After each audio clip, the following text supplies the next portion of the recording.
There's actually several Idly different ho. ways that you can create a form. Let's take a look at the different methods of creating a form.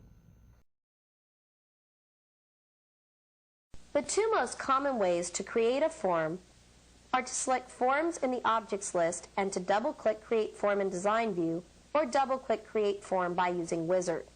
Although these are the two most common methods of creating a form, you can also click New with Forms selected in the Objects list. This shows you all the various ways that you can create a new form. You can create a form in Design View or using a form wizard, just as you could create forms using the shortcuts within the database window. But you can also create an auto form that's columnar, an auto form that's tabular, or an auto form that's a data sheet. If you prefer, you can create a form that includes a chart using a chart wizard, or you can create a form that includes a pivot table using the pivot table wizard. Whichever option you select, you may want to select the table or query that underlies the form. I'm going to go ahead and click Cancel.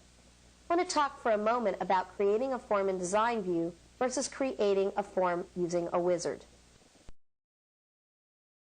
Sometimes I know that a form that I want to create looks very similar to a form that a wizard would produce. In that case, I'm going to go ahead and use a form wizard. But in most cases, I find that the form that I'm going to create is very custom, and it doesn't really help me very much to create a form using a wizard. So although I use the report wizards quite a bit, I find myself creating most forms directly in Design View. Just to show you both methods of creating a form, we're first going to create a form using a wizard. I'm going to double-click Create Form by using a wizard to launch the form wizard. I'm going to designate that I want to base the form on a table. I'm going to base it on the employees table. Now at the end of this section, we're going to cover the fact that in most cases, for performance reasons, you're going to want to base your forms and your reports on queries or SQL statements as opposed to basing them upon tables. When you base a form upon a table, all of the fields and all of the records are going to be returned into that form.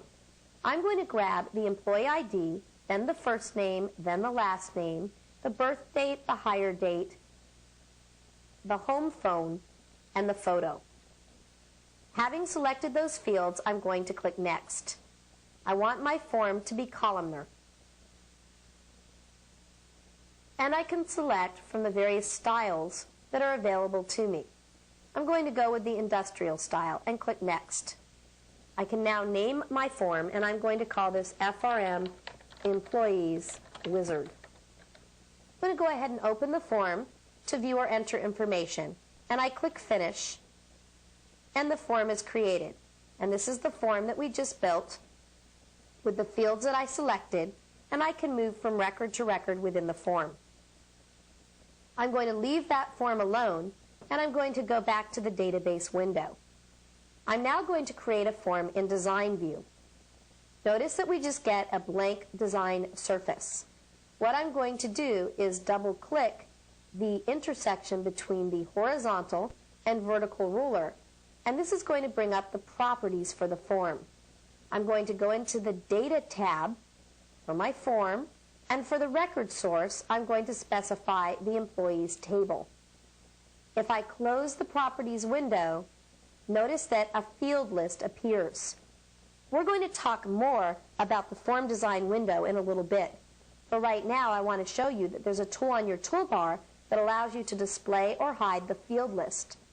The field list shows you the fields contained in the table or query upon which the form is based. I can now take fields from the field list and drag and drop them onto my form window. And we'll see how we can move these fields around. These are actually controls, which we'll talk about in a little bit. But we'll see how we can move them around, size them, align them, and in other ways manipulate them. If I were to run this form, although cosmetically it needs a lot of work right now, you can see that I placed things wherever I want. Let's return to Design View.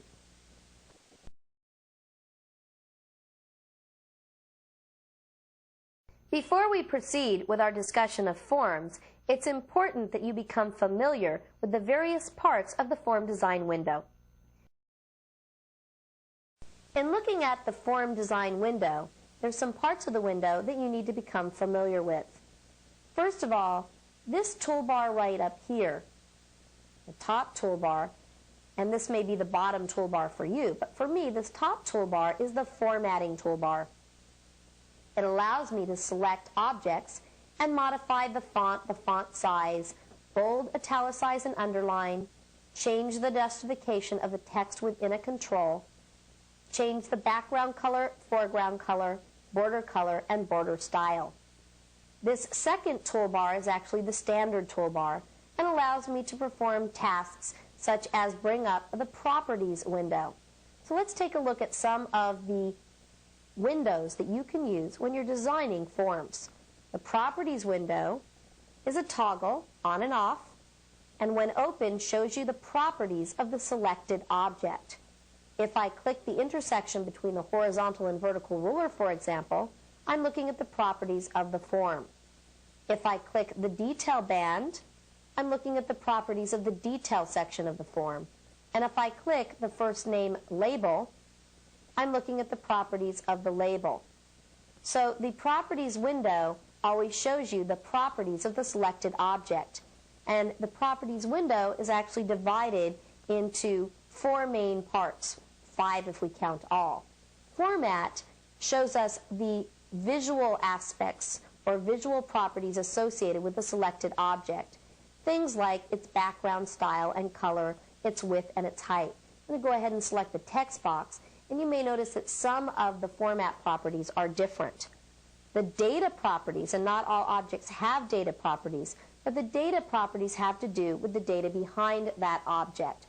We're going to be covering a lot of the format and data properties within the remainder of this course. If I come over to Event, this has to do with the events that can occur to that particular object. For example, when somebody clicks that object, or when that object's value changes. The Other tab shows you some other properties that don't fit into any of the other categories, and All shows you all the properties for the object. The point for now is that you can bring up the Properties window and view or change the properties for the selected object. That's the Properties window. Another window that you want to be familiar with is, as I said, the Field List. The Field List also can be toggled open and closed. The Field List displays the fields that are in the record source of the form. Another important tool on the toolbar is the Toolbox tool. The Toolbox tool brings up the toolbox. Using the toolbox, you can add controls to your form. Controls are objects that you place on your form. These object types include labels and text boxes and option groups and check boxes and command buttons, combo boxes and list boxes, and so forth. So using the toolbox, you can add objects to your form. Objects are also referred to as controls. Once again, the toolbox can be opened or closed depending upon your current needs.